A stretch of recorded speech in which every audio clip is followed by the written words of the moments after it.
עם תחילת חודש רמדאן פורצות מהומות ברחבת הר הבית, בעידוד חמאס ותנועות אסלאמיות שמנסות לשחזר את הצלחתם בחודש מאי אשתקד. כוחות משטרת ישראל פועלים לדיכוי המהומות ונכנסים למתחם אל-אקצא.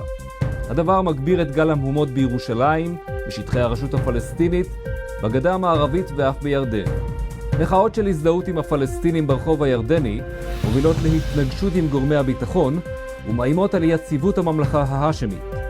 חמאס מנצל את ההזדמנות למצב עצמו כמגן ירושלים ואל-אקצא. הוא משגר רקטות לעבר עוטף עזה ויעדים אסטרטגיים בעומק ישראל, כולל כלי טייס בלתי מאוישים תוקפים שגורמים ל-12 הרוגים בדרום. במקביל, פלגים פלסטינים בסוריה ובלבנון משגרים רקטות גרד לעבר יישובי אצבע הגליל ופוגעים במספר מבנים ללא נפגעים בנפש. בעוד צה"ל פועל מול רצועת עזה לדיכוי השיגורים, המשטרה מגבירה את פעילותה בירושלים לקראת חג הפסח המתקרב. מפלגת רע"מ קוראת לממשלה להפחית את המתחים ולא להגבירם, ומאיימת להפיל את הממשלה. ירדן חוששת מאוד מההשלכות על היציבות בממלכה ובאזור כולו.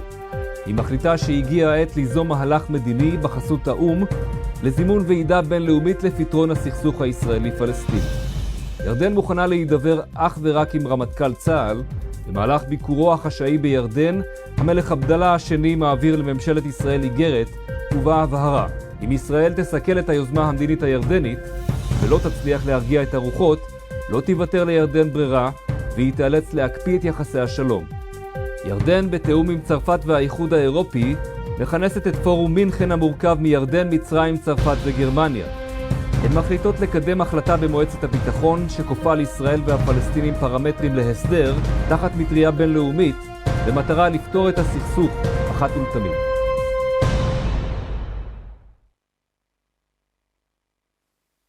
The Middle East has come to this forum on many occasions in the past, but I think never graver than the situation we see today.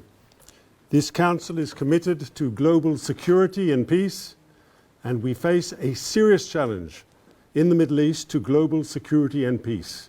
I think if this Council does not act, if this Council does not do what it is supposed to do, and try to break a way out of this violence, we will be negligent of our duty. We will not be doing what we need to do. Now, there is a proposal before this Council that confirms with the spirit of the United Nations, which talks about creating peace, which talks about creating an end to the Israeli occupation, which talks about a two-state solution, which talks about guaranteeing Israel and all the country of the region's security. I believe it would be irresponsible if the Council did not embrace these proposals. The violent escalation we are currently witnessing in the Middle East is fast and furious. It risks a regional conflagration of unprecedented scale. It's a serious threat to stability and integrity of regional states. We call on all parties involved to immediately step back from the brink.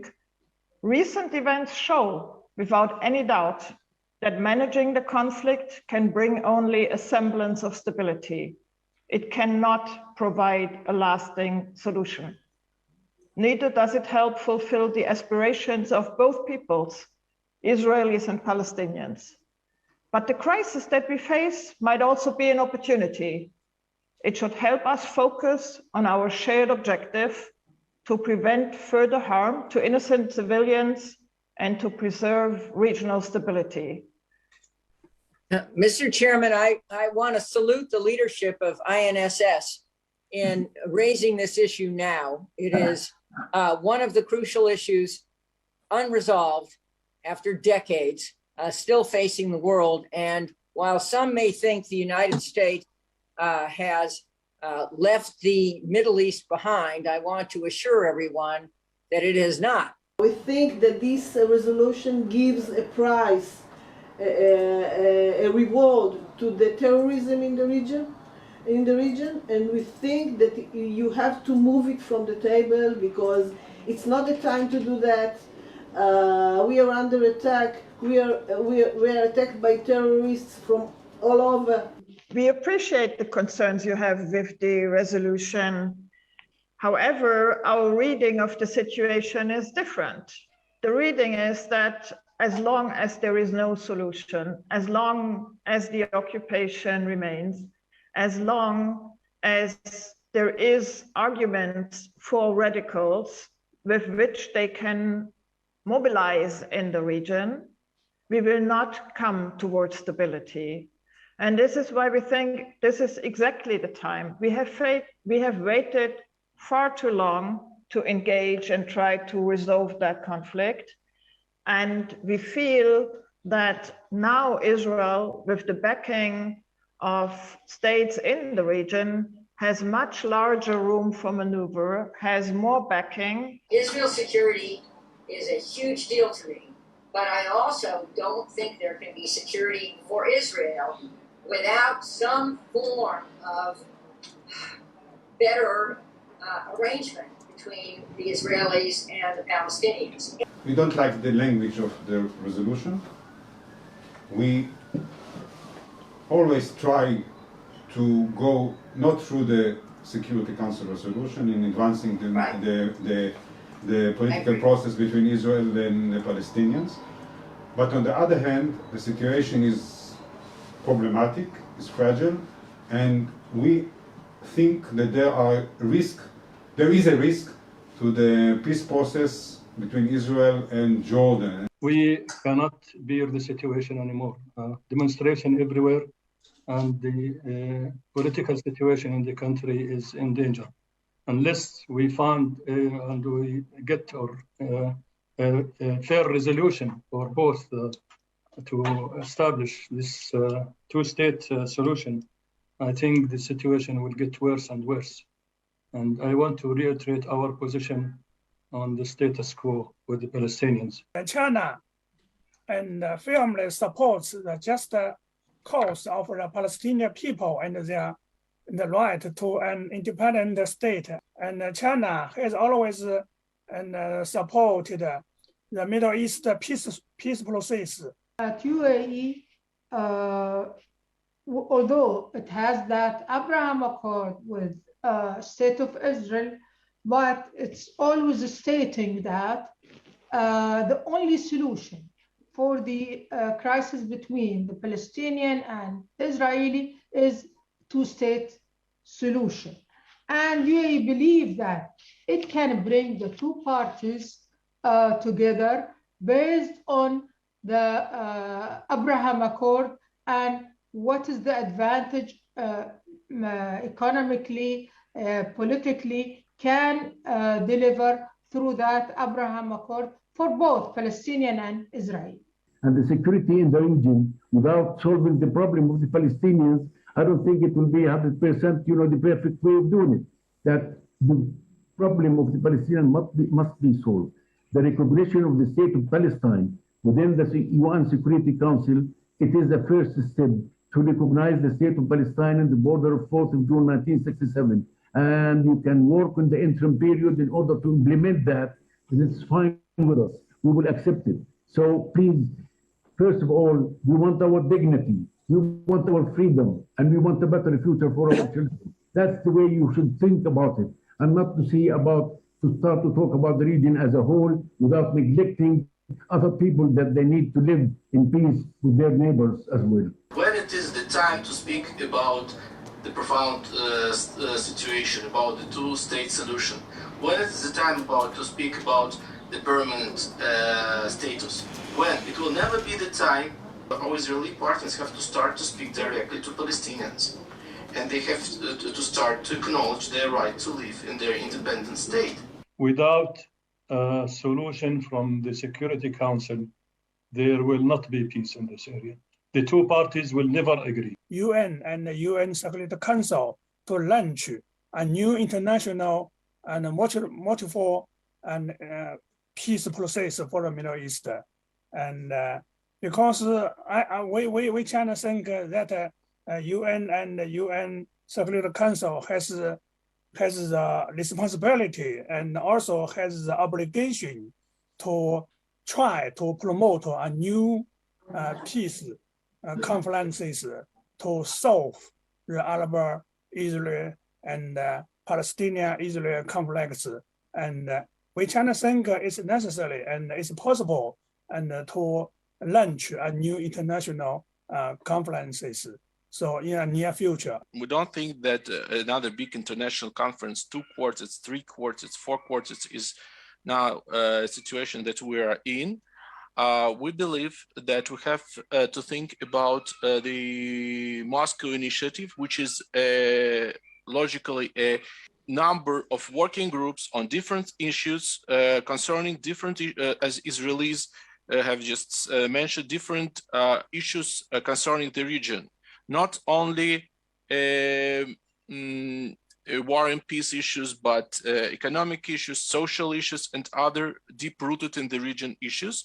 And we are going to convene our own international conference in Tehran and invite the real representatives of the Palestinian people, meaning the resistance front of Hamas and the Islamic Jihad. Thank you. Being one and a member of UN Security Council, maybe US can support,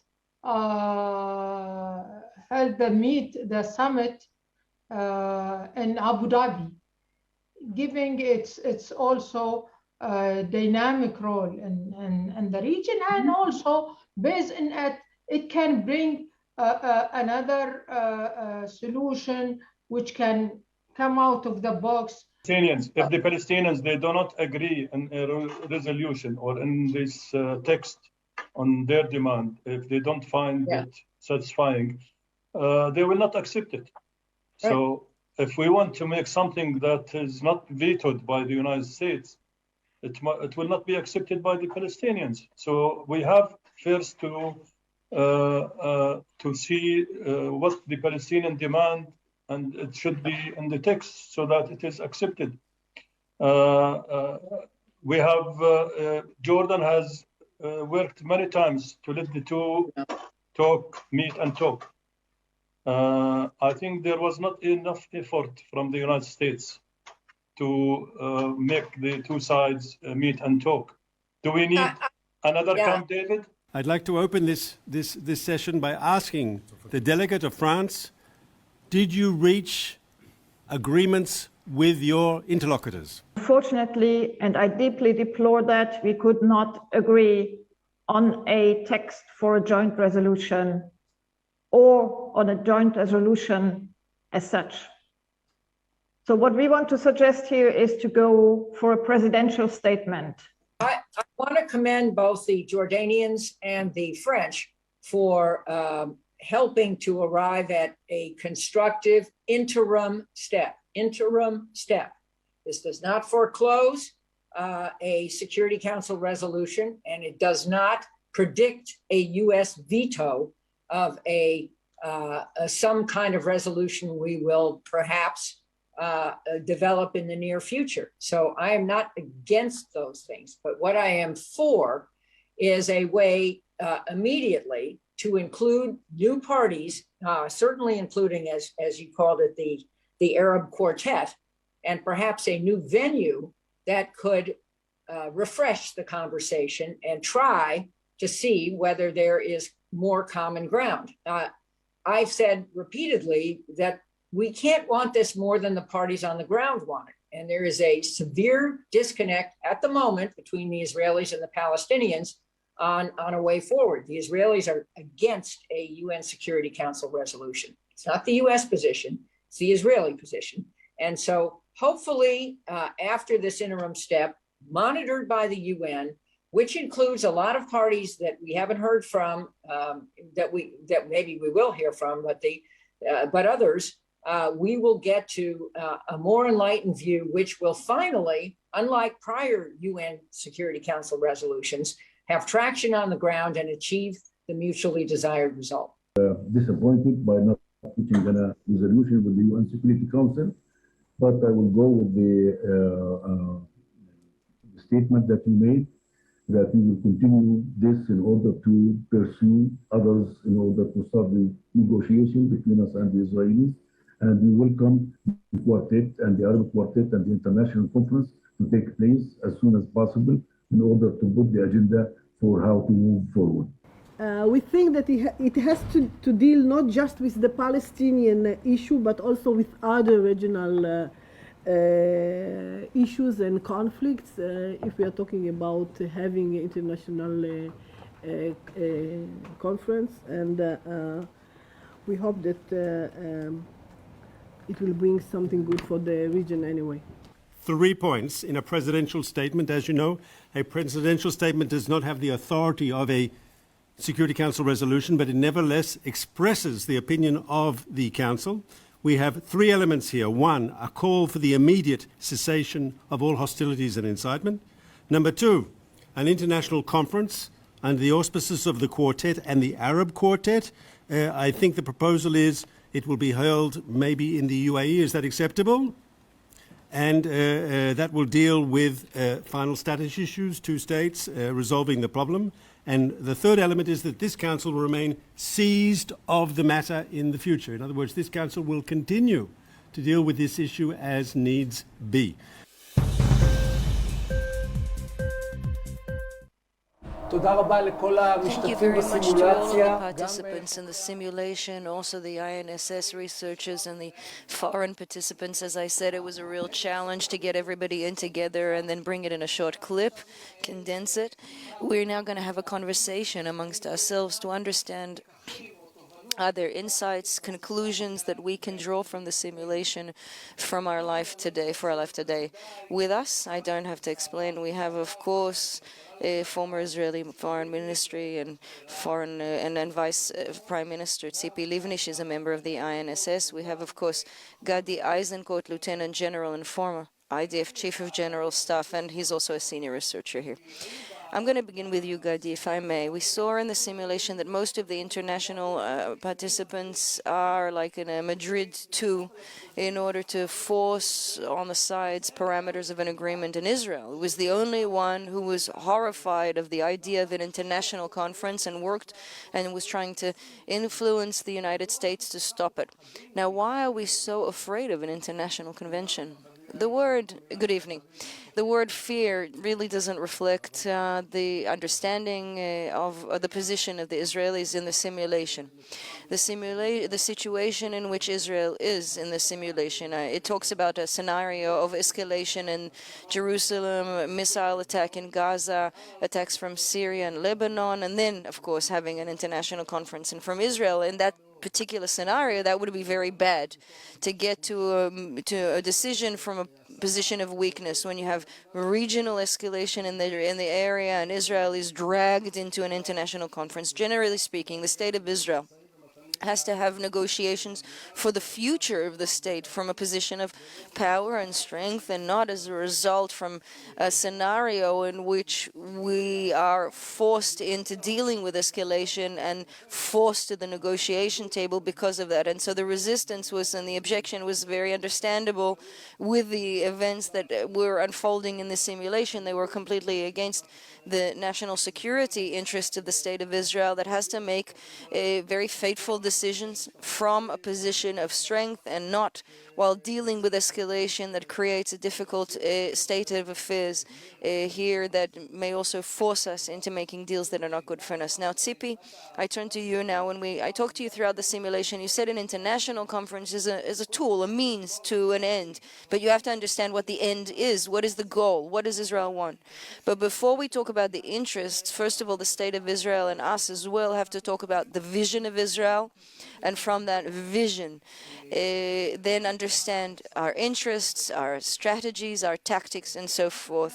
Now, by the way, parenthetically, let me add, the concern of international conferences and conventions, that is part of the decision maker's role, because usually the Security Council, as soon as they hear it, or Israeli Prime Minister, they always try to call the American president to ask for the veto. This is from my experience, I know that when you're not at such large gaps against the world, then you can initiate Security Council decisions that serve your interest. I'm not only talking about the 1701 about the Palestinians. The decisions of the U.S. Council in Sharm el-Sheikh would have come down and presented, really reflected the Israeli interest that today is now a Palestinian interest, with no coercion, with no one being forced, without us being forced to live with the reality that we don't with you. Now, yes, there is division in Israel. That's obvious. There is a rift. And so when we talk about the interest that will be presented, whether it's in an international conference or a Security Council, then let us first agree amongst ourselves, what is our vision for Israel? Now, every Israeli knows how to say, yeah, Israel has to be Jewish and democratic and safe. Okay, but what does that mean? What of each of these words, what do they mean? Each group in Israel provides a completely different content to the word Jewish, to the word democratic, and the word in Israel. Is Jewish and democratic, must it be for all of Israel or some of Israel? And so if we don't know, first of all, to define for ourselves our common goal, our vision, then basically we're just sort of pushing forward policy without that interest of ours being a unified interest, meaning it's divisive. So that's the first thing, the first priority, and that's why all of this conference that brought about this need for decision is so important right now, what we're discussing, because we are at a point currently, and excuse me, but this international conference that you brought together is not in real person, because the world doesn't care about the conflict as much as it did in the past. Well, that brings me as a segue to the next question, because we saw in the simulation three very important things. This was an exercise. Everybody was for peace, but no one was tenacious. Everybody looks at their own narrow interests and what they gain and what they lose, and do they host or not host. And anybody who says that United States is not a key partner, they were the key partner. They were the ones dictating the rules. The United States were the ones who were unfolding the plot, as it were. That's what we saw. At the end, we're left alone. I mean, in regards to what you said, we're left alone, as it were, with the Palestinian problem, without knowing what we want ourselves, as you pointed out. First of all, let's not call it the Palestinian problem. It's the Israeli problem. It's our problem. And the moment we understand that this is our problem and we need to resolve it, then I think internally we'll think about it differently as well, because a lot of people in the state of Israel have a sigh of relief. They say the world doesn't care anymore about the conflict. There were 4 elections. None of them spoke about this. And there's this feeling of ease and comfort in which suddenly people are, it's as if you were in a vehicle, in a car, and nobody's forcing you to drive in this direction or that. Some of the public are very, very glad that, Netanyahu, positioned himself in protection of this, but we don't have a common goal today in which we're moving towards that goal together. And without that vision, common to all of us, the car, as it were, the vehicle, supposedly the metaphor that we're in, it's not going to stay in the driveway. It's going to drive somewhere. And we have a country, whether it's between the Jordan River and the sea or whatever, and whether it may not be Jewish or democratic in the end, and don't be concerned. It's not like the newspapers say. We have no apartheid in Israel, but we must make sure that there never is apartheid, not because of what the world says and what the world has to say, but because of our own core values. And that's why these decisions are critical. Okay, in extension to that, I know that you want to respond, but I just want to bring in one more fact. We had a survey that was conducted about the sense of national security among the public. We do this every year. And it came up from the survey for the first time that the support of the public for the two-state solution has gone under, but no, 50%. It used to be usually around 60% up to 70%. Now it's below 50% support for the two-state solution. Okay. But this is on the other hand, the public expressed 60% of the public support, separating now from the Palestinians, right now, not in the future. How do you resolve this conflict? Well, let me a little bit talk about the vision and the goals, because I think it is, especially as we are about to celebrate 74 years of independence, we have to adopt the Declaration of Independence as our seminal work, amen, Yes, that it determines our vision. And as regards to the reality that you described, that happens after a year in which 50% Jews, 50% Arabs between, the Jordan River and the sea. If you took 2.8 million Palestinians in Judea and Samaria, or two and a half in Gaza, and with the Arabs of Israel, that's almost 50-50-50.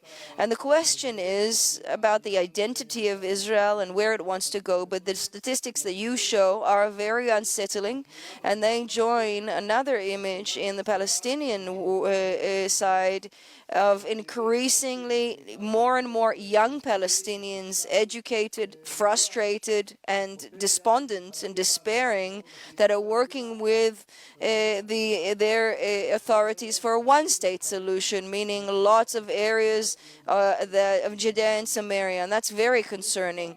So in the statistics that you stated, I think we should add one thing to show the contrast. Very few people, a small percentage, support the two,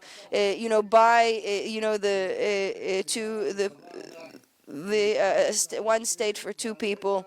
And that's why so many people now are talking about separating from the Palestinians. This is what we saw as well in the scenario of the simulation. The question is, how do we move forward when we say we want economic peace? And when we talk to Palestinian leaders, they say economic peace is at the end. We want to see, first of all, our goal. So I think in terms of our own security, and the desire to take initiative and to make critical decisions from our national interest and our long-term national security, not because of some political administration here and now. We want to know what we need to think of in the far future for Israel and see what direction can we take.